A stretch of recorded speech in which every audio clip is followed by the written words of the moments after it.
தாயும் அழிதரு பழமும் உண்டேன் சாலரே பட்சியில் எல்லாம் தன்குடி என்றே வாழும் வாலிபர் வந்து தேடி வந்திப்பர் கோடான ஓடி ஆளிலை ஆதி போனால் அங்கு வந்திருப்பார் உண்டோ.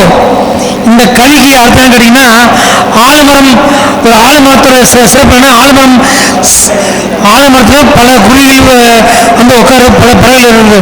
ஸோ ஒரு ஆலமரத்தின் போல வந்து நம்ம ஆணிலை பாலகிருஷ்ண ஐயாவுடைய முயற்சி வந்து நம்ம கரூர் மாவட்டத்துக்கு வந்து மிகப்பெரிய ஒரு ஜோதிடர்களுக்கு ஒரு மிகப்பெரிய பெருமை சேர்ப்பதில் மற்றற்ற மகிழ்ச்சி கொள்கிறோம். அடுத்தபடியாக பார்த்தீங்கன்னாக்கா நமது நிலையத்திற்கு வந்து பார்த்தீங்கன்னா வந்து கருணாகரன் ஐயா அவர்கள் வந்திருக்கிறார். அவர் பார்த்தீங்கன்னா வந்து அவருக்கு வெளிநாட்டிலேருந்து அவருக்கு எல்லா பக்கமும் வந்து அவருக்கு அவருடைய திறமையை பாராட்டி அவருக்கு வந்து வாழ்த்துக்கள் வந்தவனும் இருக்குது. அப்படி இருக்கும்போது நமது நிலையத்திற்கு வந்து நமக்கு இந்த ஜோதிடத்துறைக்கு இந்த ஜோதிடத்துறையில் தற்போது அமர்ந்து கேட்கும் அனைவருக்கும் ஒரு அரிய வாய்ப்பு என்னென்னு கேட்டிங்கனாக்கா, ஒரு அந்த காலத்தில் பார்த்தீங்கன்னா ரொம்ப துல்லியமாக சொல்லக்கூடிய, அதாவது ஜோதிடத்தில் துல்லியமாக சொல்லக்கூடிய பலனுங்கிறது எல்லாருக்குமே கிடைக்காது. அந்த அமைப்பு வந்து யாருக்குன்னா ஒரு வந்து அனுபவஸ்தர்கள் சீனியர்பாங்க. அந்த மாதிரி பார்த்தீங்கன்னா வந்து நம்ம கருணாகரன் ஐயா வந்து இப்போ வந்து ஒரு கண்டேன் சீதையை அப்படிங்கிற மாதிரி ரத்தர சுருக்கமாக சும்மா ஜம்முன்னு கொடுக்க போகிறாங்க. நமது யூடியூப் வாடிக்கையாளர்களுக்கும் நமது அரங்கத்தில் உட்கார்ந்திருக்கும் ஆன்றோர்கள் பெரியோர்கள் அனைவருக்கும் ஒரு அரிய வாய்ப்பை பயன்படுத்தி கேட்டுக்கொள்ளுமாறு கேட்டுக்கொள்ளப்படுகிறது. நீராறும் கடலுடுத்த நிலமடந்தை கெளில் ஒழுகும் சீராறும் வதனமென திகழ்பரத கண்டமிதில் தெக்க சிறு பிறை நிதழும் தெக்கணமும் அதில் சிறந்த திராவிட நல் திருநாடும் தக்க சிறு பிறை நுதலில் தரித்தனரும் திலகுமுமே அத்திலக வாசமை போல் அனைத்துலகும் இன்பமுற எத்திசைக்கும் புகழ் மணக்க இருந்த தமிழ் பேரணங்கே நின் தமிழே அணங்கே நின் சீரிழமை திறம் வியந்து செயல் மறந்து போற்றுகிறேன் போற்றுகிறேன் போற்றுகிறேன். முதல்ல இங்க ஒரு விண்ணப்பங்க.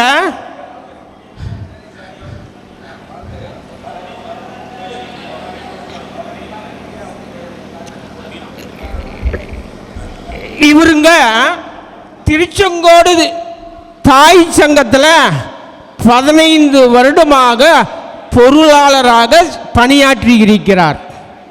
இவர் 3 மாதத்துக்கு முதல்ல இரத்த அழுத்தத்தினால பக்கவாத நோயில் பாதிக்கப்பட்டுட்டார். இப்போ இவர் வைத்தியம் செய்கிறாரு, பயிற்சியும் செய்கிறாரு. ஆனால் போதிய பொருளாதாரம் இல்லாததுனால இந்த வைத்தியம் பயிற்சி தடைபட்டு போச்சுங்க. ஆகையினால கருணை உள்ளம் செல்வந்தர் இவர்களுக்கு விண்ணப்பம், உதவி செய்வதிலும் ஜோதிடர்களுக்கு உதவி செய்வது சிறப்பு. நவகிரகங்களின் கருணை கிடைக்கும். ஆகவே இதை பார்த்தீங்களா, இவர் திருச்செங்கோடு தாய் சங்கத்தில் பொருளாதார செயல்பட்டு இருக்கிறதுக்கு ஆதாரம் இவருடைய அலைபேசி என்ன இப்போ தெரிவிக்கிறனுங்க. உங்களால் இயன்ற உதவிய இந்த எண்ணுக்கு ஜிபே செய்யுங்க. எண்களை தெரிவிக்கிறனுங்க. 99 76 41. அம்மா வைங்கம்மா. 41 41 41 19 94. மறுமுறையும் தொலைபேசி என்ன தெரிவிக்கிறனுங்க. 99 76 41 19 94. மீண்டும் என்னுடைய கருத்தை தெரிவிக்கிறனுங்க. உதவி செய்வதிலும் ஜோதிடர்களுக்கு உதவி செய்வது சிறப்பானது. இப்போ ஒரு அறிவிப்புங்க. அஷ்டவர்க்கம் அட்டவர்க்கம் அப்படிங்கிறது ஜோதிடத்தில் இன்னைக்கு ஒரு சரியான பலனை தருவதாக இல்லைங்க. அதனால இந்த அட்டவர்க்கத்தை பற்றி தெரிவிக்கிறவங்கள அரிதாக இருக்கிறார்கள். அப்போ இந்த அட்டவர்க்க பலனை எப்படி தீர்மானிக்கணும்? லக்ன சுபர், லக்ன யோகர், லக்ன அவயோகர், லக்ன பாவி, இன்னும் இந்த மேச லக்னத்துக்கு எடுத்துட்டோம்னா செவ்வாய் 1ஆம் பாவகத்துக்கு 8ஆம் பாவகத்துக்கு உடையவர். ரிஷப லக்னத்தை எடுத்துட்டோம்னா சுக்கர 1ஆம் பாவகத்துக்குமே 6ஆம் பாவகத்துக்குமே உடையவர். கும்ப லக்னத்தை எடுத்துக்கிட்டோம்னா சனி 1ஆம் பாவகத்துக்கு 12ஆம் பாவகத்துக்கும் உடையவர்.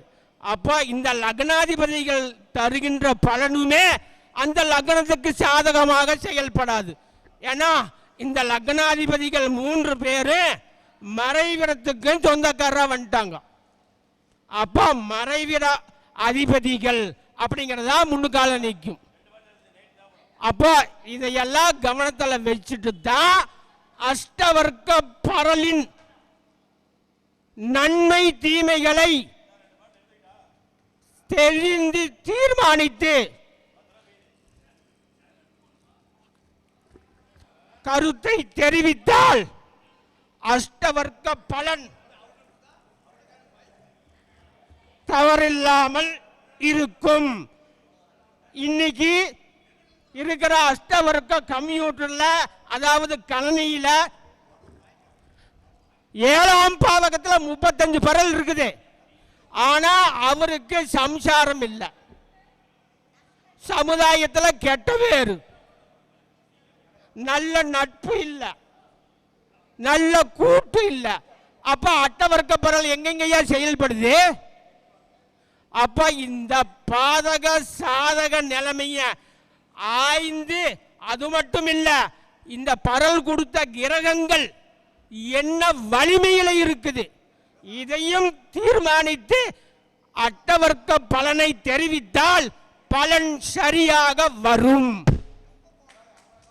இப்ப பாத்தீங்களா, ஒரு கிரகம் உச்சத்துல இருக்குது அப்படின்னு தெரிவிக்கிறாங்க. இந்த உச்சம் அப்படிங்கிறது என்ன அளவுலங்கிறதெல்லாம்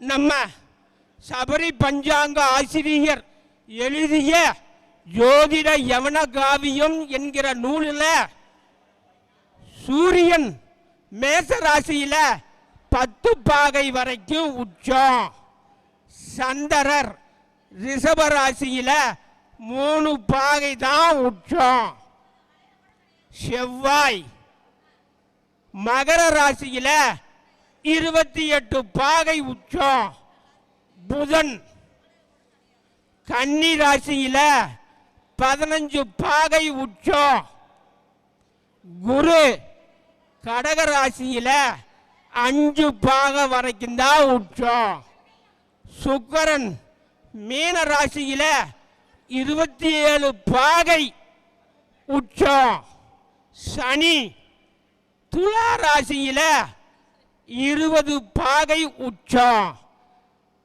ராகு கேது விருச்சிகத்தில் உச்சம். அவர்களுக்கு பாகையை தெரிவிக்கவில்லை. இப்ப இந்த 20 பாகைன்னு சனிக்கு சொன்ன பாத்தீங்களா? இந்த 20 பாகையில 11வது பாகையின் துவக்கத்தில் சனி இருந்தா தான் பரம உச்சம்.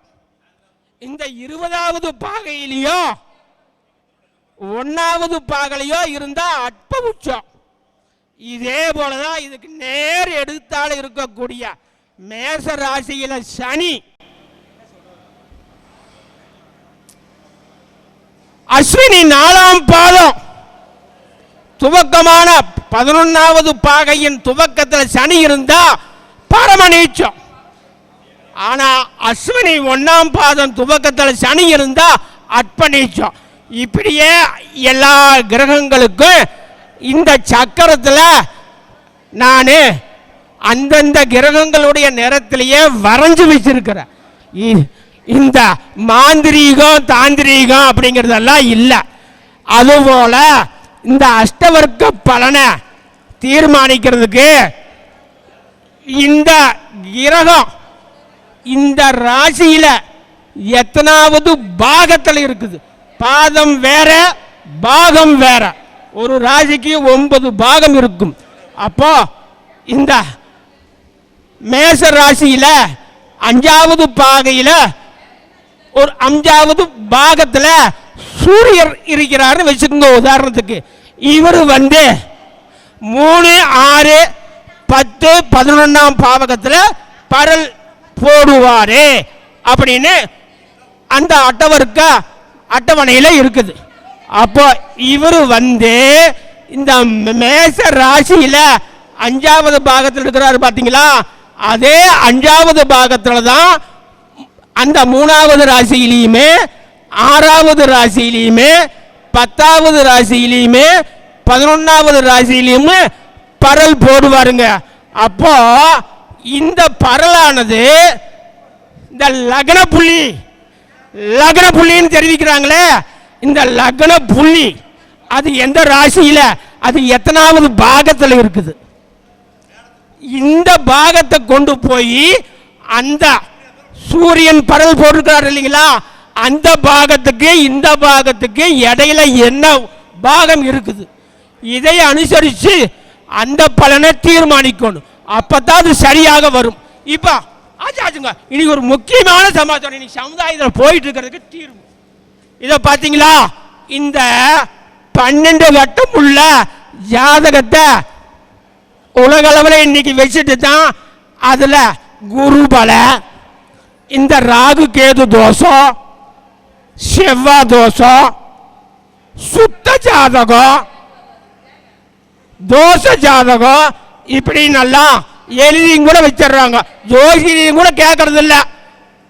மணமகளுடைய அப்பா அம்மா எழுதி வச்சிடறாங்க திருமண தகவல் மையத்தில்.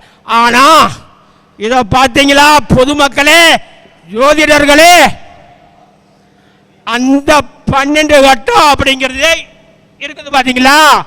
இந்த 12 கட்டத்தில் ராகு 3ல இருக்குது, செவ்வாய் 5ல் இருக்குது, கேது 8ல் இருக்குது.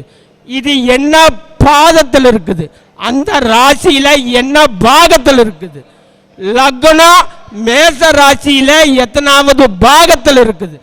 அப்போ லக்னம் மேச ராசியில 9வது பாகம் கிருத்திகை 1ஆம் பாதத்தில் இருக்குதுங்க.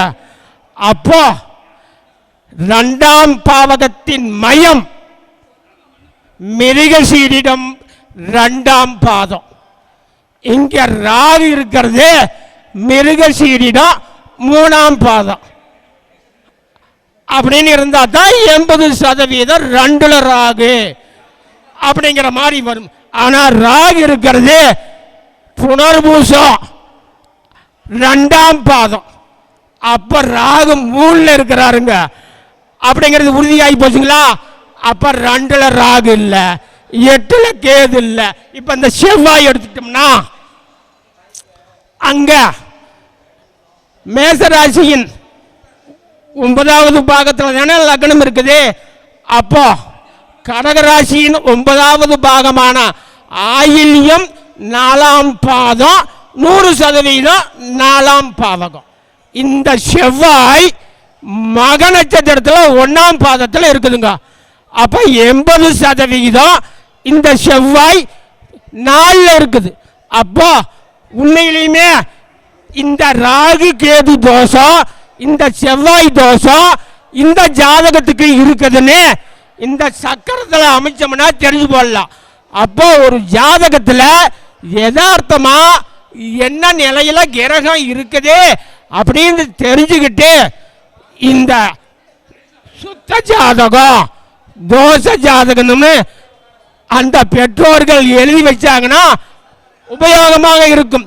இல்லைன்னா அது உபத்திரமாகி போகும். இன்னைக்கு அப்படித்தான் உபத்திரமா அவங்களுடைய மகளுடைய திருமண வாழ்க்கை 50% தோல்வியில் போயிட்டு இருக்குது. அது மட்டுமா 50 வருஷத்துக்கு முதல்ல இந்த கருத்தரித்தல் மையமெல்லாம் இருக்குமா பார்த்தமா? ஆனா இன்னைக்கு நகரத்துக்கு நகரம் கருத்தரித்தல் மையம்.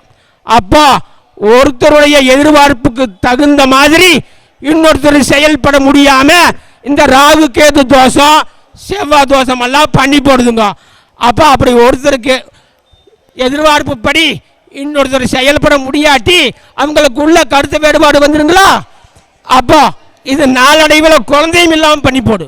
அப்போ விவாகரத்து வரைக்கும் போயிரு. இன்னைக்கு அதுதான் சாதாரணமாக நடந்துட்டு இருக்குது. அதாவது இந்த வெளிநாட்டு மோகம்ட்டு போய் இன்னைக்கு வெளிநாட்டில் எப்படி புடவையை மாத்திராப்புல புருஷனை மாத்துறாங்களோ, சட்டையை மாத்திராப்புல சம்சாரத்தை மாத்துறாங்களோ, அந்த நிலையை நோக்கி நம்ம பாரத தேசம் குறிப்பா தமிழ்நாடு போயிட்டு இருக்குது. இதை தடுக்கணும்னா இந்த சக்கரத்தில் ஜாதகத்தை அமைச்சு பலனை தீர்மானத்தை தெரிவிச்சு ஜோதிடத்தை நிலைப்படுத்துங்க, பெருமை சேர்த்து வையுங்க என விண்ணப்பத்தை கொண்டு வாய்ப்புக்கு நன்றி தெரிவித்து விடை பெறுகிறேன். என்னுடைய விவரம் ஈரோடு மாவட்டம் பெருந்துறை வட்டம் விஜயமங்கலம் கருணாகரன். எனது அலைபேசி எண் 88 70 53 10 83. என்னன்றி கொண்டார்க்கும் உய்வுண்டாம், உய்வில்லை செய் நன்றி கொன்ற மகற்கு. பிறன் ஊன் உன்று தன் ஊன் பெருக்க செய்வதில் எங்கனம் ஆளும் அருள். அனைவருக்கும் நன்றிங்க.